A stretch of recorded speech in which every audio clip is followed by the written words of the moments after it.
Hey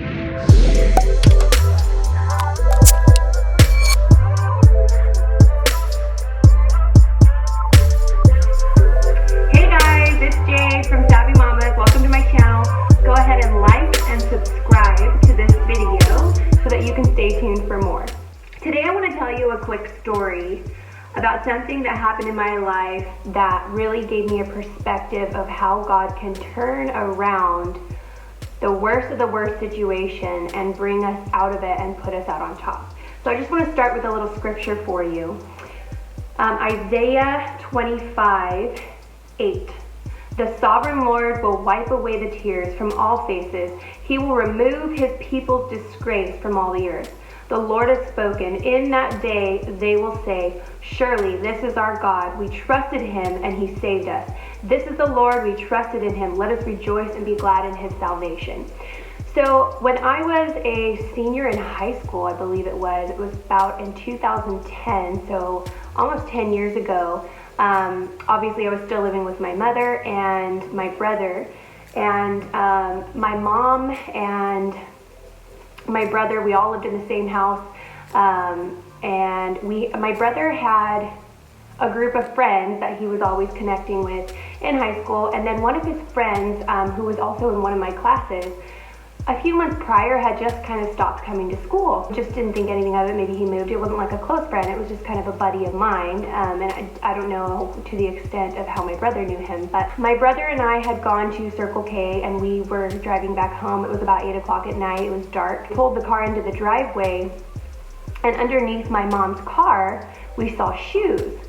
And we were like, what the heck? Did somebody put their shoes under the car? And my brother reached under and he grabbed the shoes, and it was not shoes. It was a person laying underneath my mom's car, and we were kind of like freaked out, like what the heck? And so my brother's like, hey, come on, get up, get out of there. And out comes my brother's friend named Danny. And he came out from underneath the car, and my heart broke. He was very skinny. He smelt like urine, like he had not changed his clothes in months or had a bath. And you could really clearly tell that he was on some sort of drugs and was really, really trying to come off of it. Like, he was at that point where you look into somebody's eyes and they're like glazed over, they're glossed over, and they don't have a lot of they're not connecting with you when you're looking at them. And the pupils aren't dilating, and just a lot of weird things going on.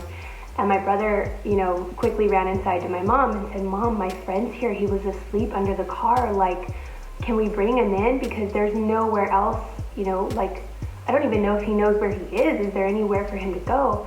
And my mom, being the super compassionate person that she is, she said, of course. So my brother and I brought him inside, and we had a spare bedroom, and we made him a bed, and we laid him down in there. And during that time, I think my brother had some kind of like summer camp or sports or something going on. So my brother was gone a lot.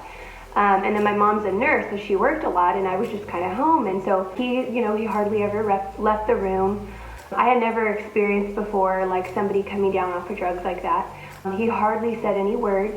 But I remember one point, it was probably on like day 3, where I felt the Holy Spirit tell me, like, go read a scripture over him and just go pray over him. It doesn't need to be a big event. Just go speak life over him. And I went into him and I just read Psalm 23, and I just prayed over his, I put my hand on his head, stood up beside the bed while he was totally asleep through the whole thing. And I put my hand on his head and I prayed for him. And then it was probably about an hour later that he came out and sat at the table, and I don't even think he asked for food. He just kind of sat there like, he was just glazed over, like it wasn't even like an alive person. It was the saddest thing I think I've ever seen. And he sat at the table. I cooked him like a grilled cheese sandwich or something, and prayed with him, and that was it. And I think he stayed there with us for about 2 weeks, and finally towards like the end of the first week, he really started to kind of say like, hi, morning, really, really low-key things. Eventually, we helped him get a boarding house. I think it was at the Crossroads Mission, and we gave him some money and tried to help him get on his feet as best as we could and send him back out into the world once he kind of was able to come down off of drugs. Come to find out, my brother told me years later, he had some really serious issues going on at home. between his parents and him, and that, really is the cause of the reason why he is going through what he's going through. And when I found that out, my heart just broke, because you never know what somebody is going through, and you see them, in school, or if you're older, you saw them in work, and you may just think, oh, they're grumpy, or they're shy, or they're quiet, or they're just having a bad day, and they could be going through literal hell. And so, but I watched him go from laying underneath a car, practically dead, to at least sleeping in a house, to eating a grilled cheese sandwich, to saying a few words. And then I think a couple weeks in, we had taken him to church. He prayed with, I think it was one of our care pastors at the time, and he gave his heart to Jesus. And, I don't know where he is now. I don't have any contact with him, but I watched God take somebody from literally underneath a car to church, to sending them on their feet. And it's about 2 years later, I ran into him at our college, our local college here. And he had a smile on his face. He was talking to people. And you could tell he had been through life, but he was coming out of it. That story really encourages me, because people that I know and myself, I've been through situations where I felt like I'm not going to come out of this. Like, there's no way. I remember there was one point in my life where I was so depressed. I felt so lonely. I felt like, I had kind of grown up. Everyone did the best they could, and, my mom's freaking awesome. She's a boss mom, but life happens, and, I wanted a deeper connection with some of my family members, and I didn't have that. And I remember going through such a weird time in high school where I was so dark and so depressed, and I felt like nobody cared about me. And there was one time I laid in my bathtub, and I had just, like when I'm sure some of you have experiences, but when you're so quiet, and you don't really want to talk, you end up, for me at least, I ended up like just doodling and drawing and just doing things to kind of make time pass, because I just hated time. I hated life. And that day I had drawn a little flower on my wrist, and, didn't think anything of it. I was just crying to God, like, God, what is the point of being alive? Like, what is the point? Nobody cares about me. That's how I felt. I felt like nobody cared about me. I felt like nobody wanted to be close to me. My relationships with people in my family were not what I wanted they to be. They weren't even existent. And I just felt like this deep, vulnerable hole in my heart. And at that point, I wiped my tears away in the bathtub, and I heard the Holy Spirit say to me, "You are my flower."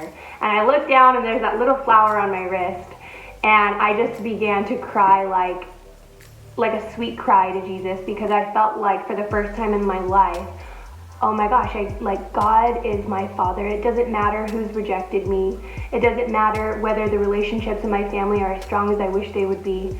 God is my Father. Like, every person on this planet is doing the best they can to survive, the best they know how. And some people just don't know how to do it better. But God is our Father. God is our strength. God is perfect. God can get you through any season. And so I just wanted to tell that story today. I know I've gone for the last few videos and talked, practical about money and money mindsets and things like that. But really the core of everything is knowing who your Father is, knowing who your provider is. You can't have courage, you can't have faith, you can't have hope if you don't have the source, if you don't have the one source in your heart, which is Jesus Christ, who came to die so that you could live, who sacrificed his life on the cross so that you could live a full life, so that you could raise children better than you were, so that your grandchildren could be raised better than your children were, and that could be passed on for generations and generations and generations. If you are not connected to Jesus Christ, the one and only source, none of this matters. You will never feel fulfilled, no matter how much money you have, no matter how much talent or beauty or whatever it is that you may have or whatever you bring to the table. If you are not connected to Jesus Christ and you do not know him, all of this means nothing. So I just wanted to get back to the core of why I do what I do and why I say what I say.